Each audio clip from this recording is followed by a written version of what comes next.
Hello, and welcome back to Dragons and Demons, the podcast about real motivation, where we will continue to dive into different topics and what they've done for me and what they can potentially do for you. So, we are back with another great episode after a great week of diving into getting back on that bike with Coach Plant. First of all, I want to thank Coach Plant for coming on. I'm sure I'll have him on again. His stories are very motivating, and that one particularly I've heard several times, and I'm very happy with the way it came out. As I do every episode, I'm learning a lot. So, my apologies for the error. If you watch this episode on YouTube, it will be better. I know exactly what I did wrong. I also noticed that it was kind of too far gone and I wasn't going to be able to get that audio back. So, won't happen again, but for now, I appreciate you switching channels there and looking at some of the podcasting sources online. Had a ton of feedback, had a ton of response, and I appreciate everyone who stopped and listened. Again, thanks again, Coach Plant. We will reach out once again here in the future, I'm sure. And good luck with everything down the road as our coaching careers have kind of gone in different directions or mine has stopped. So we'll talk to you again soon. This episode, we're going to dive into rest and recovery, both physically and mentally. But first, I had an interesting question on Facebook that I wanted to follow up with. A friend of mine, we'll call him Mike, posted on our Facebook to me and Coach Plant. And he posted a comment on that channel saying, "Listen to it. Love the Stoic philosophy. I would love to hear your thoughts on the balance between helping others as a caring person versus helping others in tough love. Example, what if someone reached out to the kid taking the bus everywhere for 3 hours and gave him a ride? That would cut that time down. Do you think that would be a crutch or an aid? This is a balance that I personally struggle with." I struggle with it a lot too, but I think there's a lot of trade off there. There's a lot of learning that can be done there. For that kid, supporting him and trying to find him transportation is super important for him to continue on his goals. But it's also something that's really out of his reach that he really can't control. He can't control where he lives. He's a high school kid. He can't afford to buy a new house or rent an apartment or figure that out. So there are a couple of opportunities that I can think of. One that I'm a big fan of, and I've always been the coach that's given rides, and I know we're not supposed to, but I've always done it. Picking kids up on the way to practice, taking kids home on their way, giving kids a ride on the way home. And I like it for multiple reasons. One, I get to see where the kid lives. I get to see them kind of in their element. And two, it kind of gives you a different outlook on them. So that kid that struggled all day in practice, you give them a ride home, and they're a different conversation in the car. And really, that started for me back in high school when there was a kid on the team that back in those days, everyone kind of made fun of and everyone picked on, and he was kind of a little bit of a laughing stock. And I gave him a ride home when I was a high school player next to him. We were both in the same grade. And in that ride home, I discovered that he was a lot deeper than what we imagined. So he kind of took on this persona of I'm goofy, I like to have fun in practice, and I get loose. But on the ride home, he showed me a different side of him that was mature, that was driven, that was focused. And to this day, I've seen him on Facebook, and he's been doing all the things he said he was going to do in high school. So props to him. One thing I'm a big fan of when it comes back to your question, Mike, is I'm a big fan of buying it back. So again, I've given kids rides, I've given kids meals. I mean, it's almost come to the part where Lauren, I apologize if you're listening. I may or may not have offered for kids to stay at the house if there was truly a crime or something major going on at the house. Um, I've seen some very unfortunate situations. I don't think I've, apart from like moving and asking for kids for favors like that, and I think I've had a couple dinners at the house. I've never had kids come to the house at all. But buying it back, so those kids that are the kids that are perpetually given rides home, they're kids that you're constantly giving food to, they're the kids that are always in need. That's usually the first call that I make when I need something like equipment in my weight room moved around, or if I'm moving my house, which I did twice while I was coaching, or if I have a big project or side work that needs to be done. Those are my first calls. So those are the kids that, again, I like to kind of keep a continuing check in on or a kid that I can hire them for a job, whether it's just as a favor to me and I can put some food in their belly, or if it's something that we're doing together and we can take him out on a job and put some money in his pocket. I can kind of keep eyes on him, make sure all is well, but I can also support him in that way. And also, I kind of shows me that that kid is worth the additional supports that I'm giving them. And it's not just for them take, but they're actually giving it back too. And for the most part, every kid that I've ever worked with that I've seen that sort of struggle with, they've always been the first one to answer the call and say, "What do you need, coach? Where am I? Where do we need to go? How far are we driving? What are we doing? What do I got to bring? How many people do I need to bring?" It's always been a really a give and take there. So how do you balance it between the crutch and an aid? So some kids they need crutches. They don't have the supports in their life. They're too young. They're too financially behind because they're children. They don't make an income that they need crutches. But at the same time, if they can learn lessons and that they can continue to show growth and they can show appreciation, then I think it is worth it. And then when that comes around, the winter time when football season ends, and the springtime when football season's not over, and the summertime, and when the kid graduates, you can see that he is no longer leaning on people. You know that you've done the right thing. Some kids do take advantage, and it's just the nature of being a good person, I guess, is you will be taken advantage of from time to time. So get used to it. But at the end of the day, if you can find the right kid with the right character and they're giving back just like the way they should in that team or that partnership that you've kind of developed, then it's all worthwhile. So, Mike, I hope I kind of answered your question without going on too much. One thing that I wanted to point out, so this episode is kind of about pre-planning. It's about rest and recovery and prehab, and there's a couple different topics. I'm kind of going to go all over the place as far as mentally and physically, but there's one thing that always kind of pointed me back to pre-planning. So if you can plan ahead for your rest times, or at least build in time for your rest recovery, you'll never let yourself down. And all of us are in this super work mode of grind until the job is done. And you forget about yourself and you get caught up in all that stress and all that need to deadline stuff. And you forget about yourself. If you can plan ahead and pre-plan certain things as far as rest and mental breaks and things like that, you're going to be stronger, more successful than ever, and you're going to be less stressed out. One thing that I always come back to, and this is me back in my GNC days, back in my personal training days, back in all those days of trying to help people like in the smallest goal possible. Everyone wants to get started Monday. This is great. I'll start on Monday. Oh man, let me get through this weekend and then I'll start on Monday. I'll start on Monday. I'll start on January 1st. I'll start on the 2nd. I'll start my New Year's resolution at this time. Everyone's modifying their goal to accommodate what's comfortable for them. It's not really helpful that it's a Monday right now that I'm recording this, but if it's a Friday night and you're inspired to change something, why wait till Monday?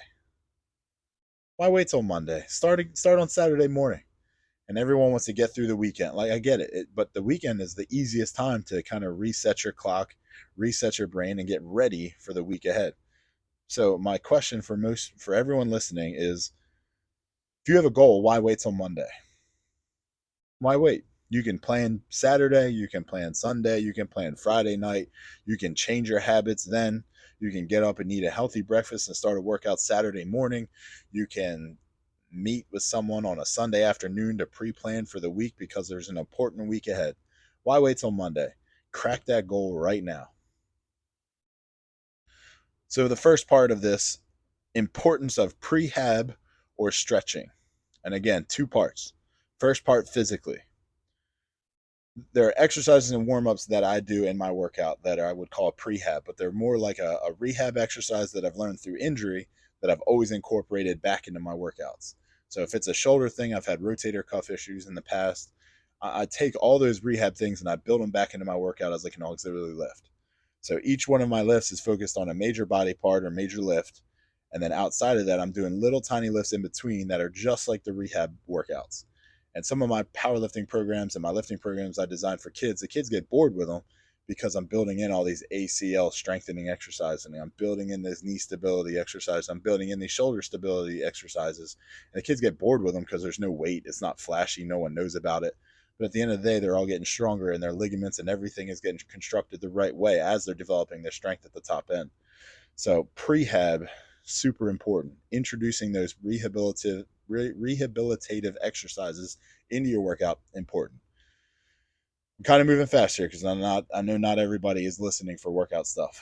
Stretching. I'm a huge advocate of stretching, but I am the worst to teach myself that. So stretching is very important. I usually do a little bit of it after my workouts. I do a little bit of it when I'm sore and I need to get those muscles moving again. Stretching is something that I really wouldn't do as a pre-workout sort of deal. I really like the warm-ups and the movement focused, slow kind of build up warm-ups for specific lifts and specific body parts. But stretching is very important, especially as we get older. But it's something that I would kind of set aside and do maybe before bed or after a workout, or just do as a part of my daily routine. I wouldn't so much build that into a lifting program. Now, mentally, I believe the best way to stay prehabbed and stretched mentally is by educating yourself and keeping good habits. So things like reading a book to grow your knowledge base. To me, that is prehab, that is stretching. Even if it's just a drama book or a fictional book, something just to keep your wheels turning and get your eyes locked off of this screen here. I think that is the best stretching your brain can do. Sure, you can do puzzles and you can do all the things that the internet tells you is good for your brain, but there's nothing like reading a book. And if it's educational, it's going to do nothing but help you. Even if it's bad, you can learn some things not to do. You can learn by elimination some other things as well. People can certainly get twisted up in depression in their daily life, but again, reading a book is a way to kind of cut everything else off, focus on your book, and lock everything else out. For a lot of this episode, I'm going to kind of revert back. So I think this was, maybe a year ago. I want to say it was about a year ago. The wife and I went on a Airbnb. We went on a trip to West Virginia, Cunningham Falls, I believe it was. It wasn't anywhere flashy. It wasn't anything far. It wasn't anything exotic. It wasn't a beach. It wasn't the cabin in the woods. It was just a place in a nice little town in West Virginia. We were there for 3 nights, 4 days, 3 nights, and we went there dual purpose. And the one part was just to get away, as I shifted from football coach to assistant principal, and I really needed to kind of slow my brain down and recenter myself and refocus myself. And she wasn't really making that transition, so I noticed a huge difference in us. When I took the time to sit in front of the windowsill and read a book, and I brought this Cameron Hanes book. It was an incredible book, and I read pretty much all of it while I was down there. So as I'm reading this book and I'm getting lost in it, I'm just really enjoying kind of being to myself, peaceful, quiet, and education, and stretching my mental muscle out a little bit. She was kind of antsy and bored and wasn't really sitting the same way I was sitting. So we had to shift gears, and I had to do some things to spend time with her and do some things that were a little more in her stride, if you will, for what she was working with. She was in the middle of work, so it wasn't like it was a transition for her, but it was just a little break for her. But are there really any breaks? For me, it was really a break because I was kind of leaving one part of one career and heading into another. So I was trying to make that transition as smooth as possible. On that trip, I made time to read. I brought like 3 books, and I think she brought one, and I don't know how much she really read, but like, I just wanted to read. If we could have stayed there another 3 days, I would have read all the books I found, and she probably would have been bored. But again, different places. So that is what I would say for prehab and stretching. Physically, yes, do it, important, make time for it. Mentally, read books, educate yourself, take your eyes off of Netflix, focus on books, and stretch out that way. Next, taking time for yourself.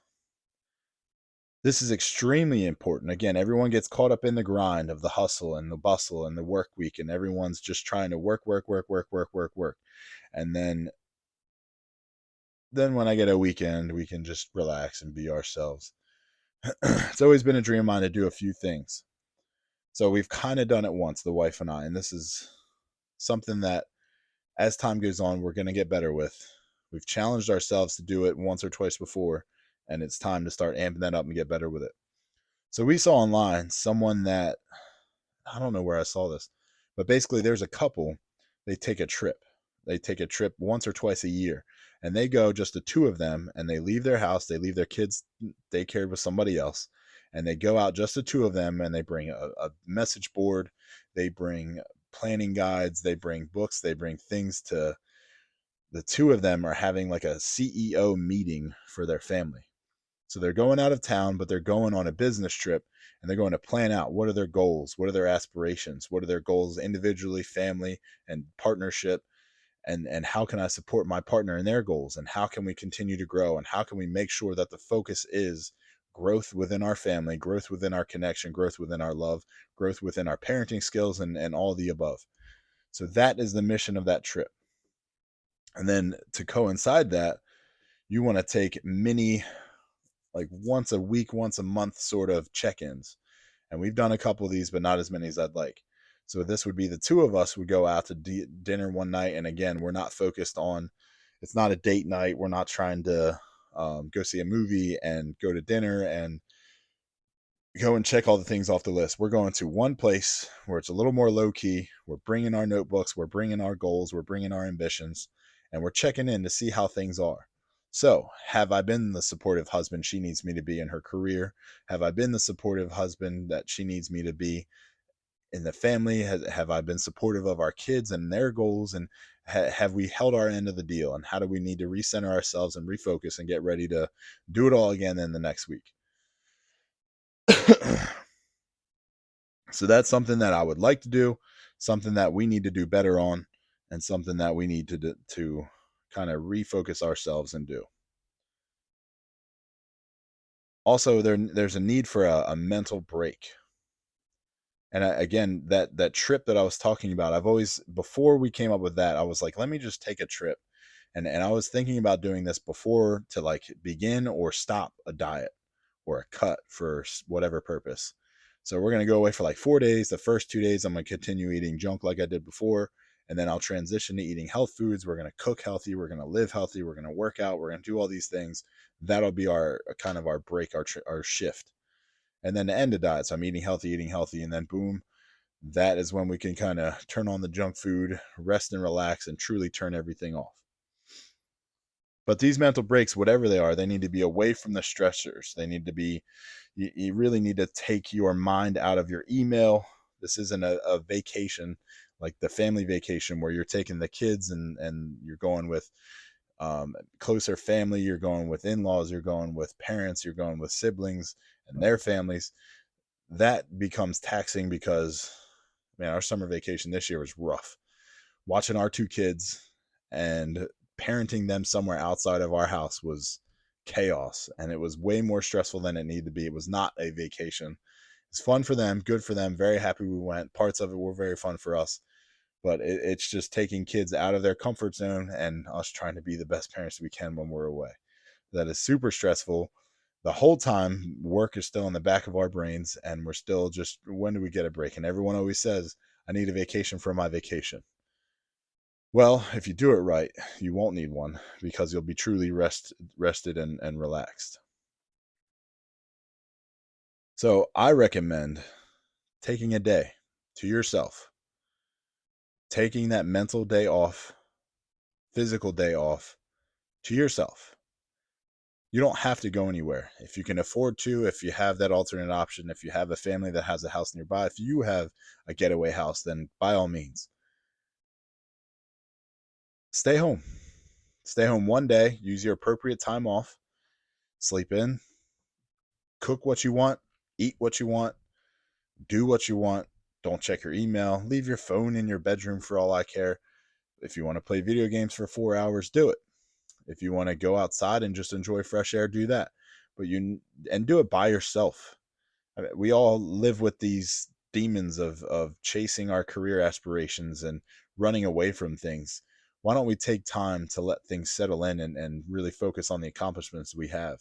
And a lot of people are stuck in a very depressive state, and I get it, and you don't want to be left alone with those demons. But if you can find a way to be alone and rest and truly Rest every part of your body from your toes to your brain one time. Take a day off and try it out. And again, going back, plan it out. Pre-plan nothing. Plan nothing. Make sure you find a way to eliminate the distractions of you just chilling, of you just watching some soap operas and kicking your feet up, of you just going for a cruise, coming back, going for a walk, whatever things are on your list or not on your list whatsoever. Don't let them get in your way. Take the day off and chill out. Next, the importance of days off physically and a little bit mentally. These need to be days off, just that, days off. Physically, when you're pushing your body to do the things that it can do, when you're pushing yourself to see changes and gains in the gym, rest days can be the most important part of your workout almost.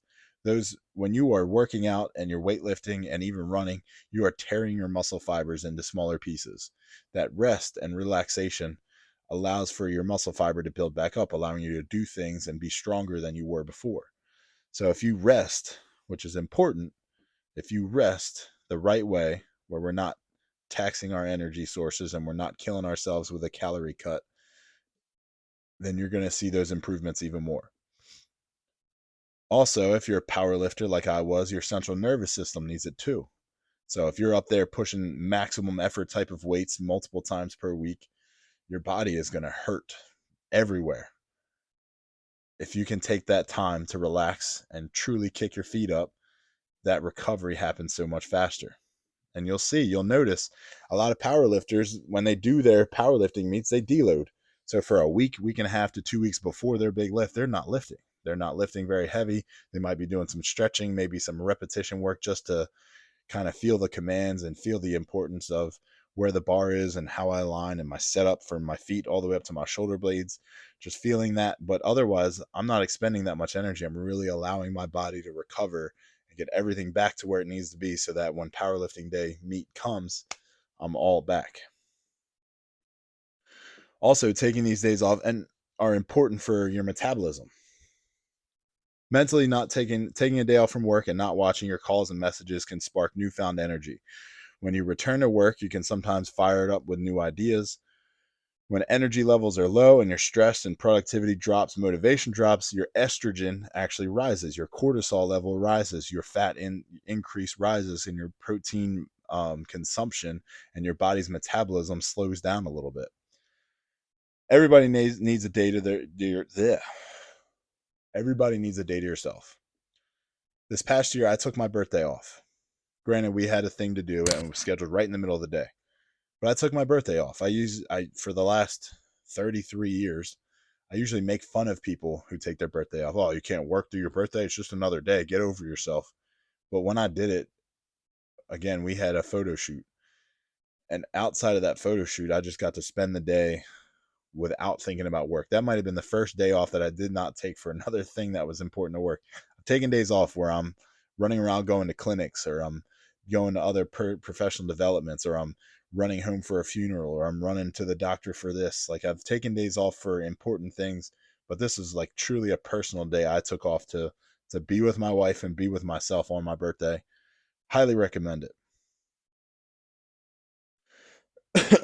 Rest and sleep. While I brag about my workouts in the early mornings that I have, getting up at 3:30 and 4:30, 4 o'clock, it takes a toll. So I make sure that after 3 or 4 workouts in a row, on that 5th day, I'm going to sleep in a little. Granted, my body will probably naturally wake me up around 5, and I'll maybe get some cardio in, or I'll do something to keep the routine. But sleep deprivation is a killer, and you do not want to live in that.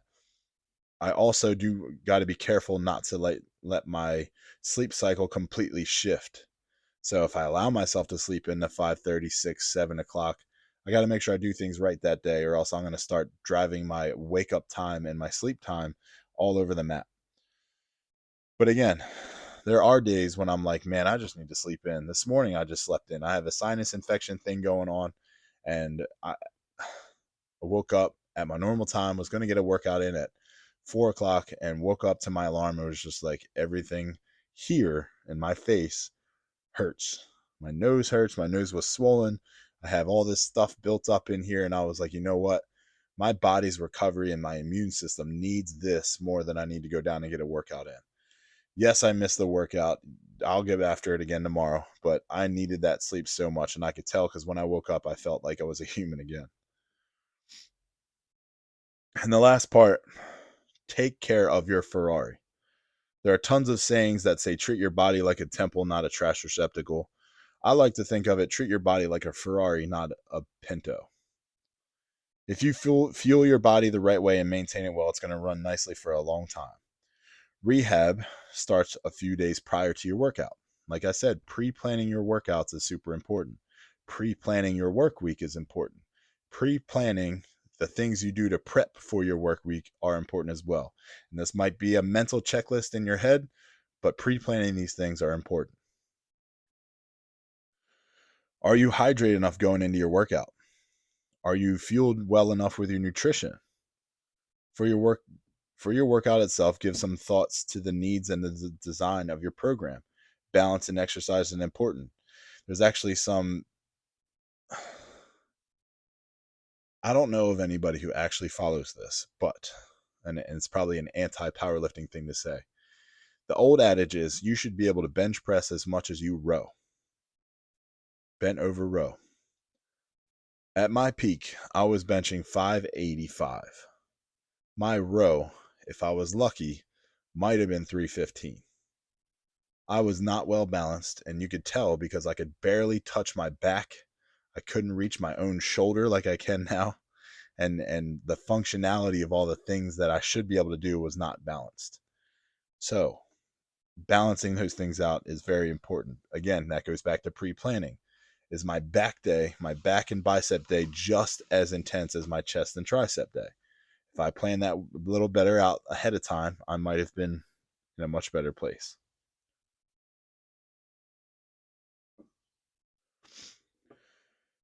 Well, that was a lot of info. And I hope I balanced it well enough for you for the mental part and the physical part. My next episode will be an interview. I have a couple guests that I'm planning on getting to next. Not exactly sure which one I want to go with. There are some things coming up as a part of this whole podcast thing that I'm building here that I've been working on and that I think we're going to see a lot of growth here in the next month.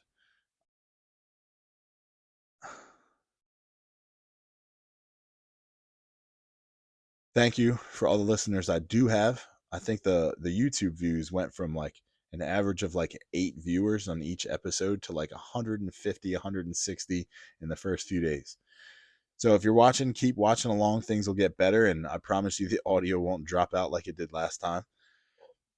We will have more guests as we go. I'm kind of planning that this is going to kind of wind up faster and faster as we go and get to the point where I'll be doing 3 or 4 interviews back to back and then take a break with an episode of just kind of reviewing all the things from a couple interviews before, preparing for a few things in the future, and adding in some of the science and some of the research that I find as well, throwing in my personal adages, of course. If you ever need anything from me, this is my new thing. This is the new thing that I'm putting out there. So I'm enjoying sharing my personal thoughts, my exercise routines, my nutrition stuff. I'm enjoying sharing that with everybody. If you're ever interested in finding out more specifically, go ahead and reach out. Right now I'm eating 500 carbohydrates a day, and I'm actually seeing some body composition changes, and it's been really awesome for me. I have been building nutrition plans and workout programs for people more and more in the last few months. So that's going on as well. What else is changing? Just continuing to grow, continuing to educate myself. You can see me everywhere at Coach P_knows. Wonder if that just cut me off. And you will find out more from this podcast as we continue to post things on there. Dragons and Demons Podcast, the podcast about real motivation. If you can find something that helps you, or if you can find something to share, by all means, this was all worth it. Please share it with everybody you can. If you ever have feedback, feel free to shoot me a message. I'm all about it. I want to make this thing as fun and easy to listen to as possible. Looking forward to growth from everybody around me. Looking forward to my next interview next week. Thanks for stopping by. See you next time. I'm out.